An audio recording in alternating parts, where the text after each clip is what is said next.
एक दिन भगवान भोलेनाथ सतपुड़ा जैसे पवित्र पहाड़ों पर तपस्या कर रहे थे। भगवान शंकर की देह से दिव्य पसीने की बूंदें गिरी और उसमें से एक देवी प्रकट हो गई जिसका नाम है नदी नर्मदा, मातु नर्मदा। ये भगवान भोलेनाथ के दिव्य विग्रह से प्रकट हुई है, इसलिए मातु नर्मदा को शिव कन्या कहा जाता है, शंकर की बेटी कहा जाता है। ध्यान रखिए, गंगा में स्नान करने से जितना पुण्य प्राप्त होता है, मातु रेवा नर्मदा का दर्शन करने से उतने फल की प्राप्ति हो जाती है।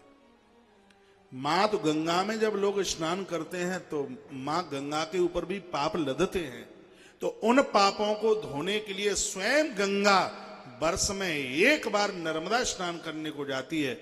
उस तिथि का नाम है बैसाख शुक्ल पक्ष सप्तमी, जिसका वर्णन है ग्रंथ में। बैसाख शुक्ल पक्ष सप्तमी को स्वयं मातु गंगा रेवा में स्नान करने के लिए जाती है, स्नान करती है। अब आप विचार करें, जहां स्वयं गंगा नहाने को आती हो, उस नदी का अपने आप में कितना बड़ा प्रभाव हो सकता है। देवताओं में से हनुमान है जो चारों युगों में दिखे हैं। शतयुग में ये प्रहलाद के संग दिखे, नैमिषारण्य में 3 हनुमान की पिंडियां इस धरती पर विशेष हैं। कभी मौका मिले तो इन तीनों हनुमान का दर्शन करना। एक श्री प्रयाग में है लेटे हुए हनुमान, एक अयोध्या में है बैठे हुए हनुमान। बैठे हुए हनुमान अयोध्या में हनुमानगढ़ी के नाम से जानते हैं, और एक श्री नैमिषारण्य में हनुमान है, खड़े हुए हनुमान। इस स्थान को भी हनुमानगढ़ी के नाम से जाना जाता है। एक जगह लेटे हैं, एक जगह बैठे हैं और एक जगह खड़े हैं। जहां हनुमान खड़े हैं, श्री प्रहलाद जी महाराज को सतयुग में दर्शन दिया है हनुमंत लाल जी ने। सतयुग में हनुमान दिखे, त्रेता में राम जी के संग हनुमान दिखे, द्वापर में अर्जुन की ध्वजा पर हनुमान दिखे, और कलयुग में बाबा तुलसी के संग हनुमान दिखे। चारों युगों पर ताप तुम्हारा, चारों युगों में जिनका प्रभाव है ऐसे हनुमान हैं। चारों युगों में बरकरार हनुमान और चारों युगों में बहने वाली नदी नर्मदा। यहां तक लिखा है कि यमुना और गंगा सूख जाएगी, लेकिन जिस दिन मात्र नर्मदा सूख गई तो ऊपर आकाश और नीचे धरती दोनों में से एक भी नहीं रहेगा। मात्र नर्मदा का अपने आप में इतना बड़ा प्रभाव है। अब इस कथा को सुनिए, आप पहली बार सुनेंगे। इसी मातु नर्मदा के पवित्र किनारे पर एक दिन भवानी पार्वती भोलेनाथ का श्रृंगार कर रही थी। तो श्रृंगार करते करते कई जगह सांप पहनाए गए, लेकिन हाथ में जब वो सांप बांध रही थी तो शेष नाग को हाथ में भोलेनाथ के हाथ में बांधा।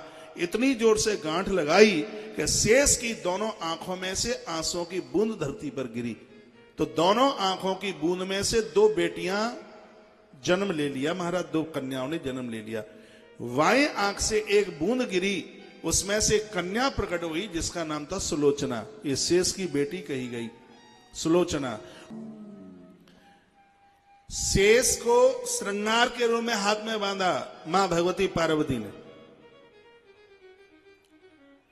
बाएं आंख में से आंसू की बूंद गिरी, उससे कन्या प्रकट हुई जिसका नाम था सुलोचना। मेघनाद दिग्विजय यात्रा के लिए आया था। नाग लोग इस बेटी को नागलोक ले गए। नागों को परास्त करके मेघनाद इस सुलोचना को अपने यहां लेके चला गया। ये शेष की कन्या थी, शेष की आंख के आंसू से पैदा हुई।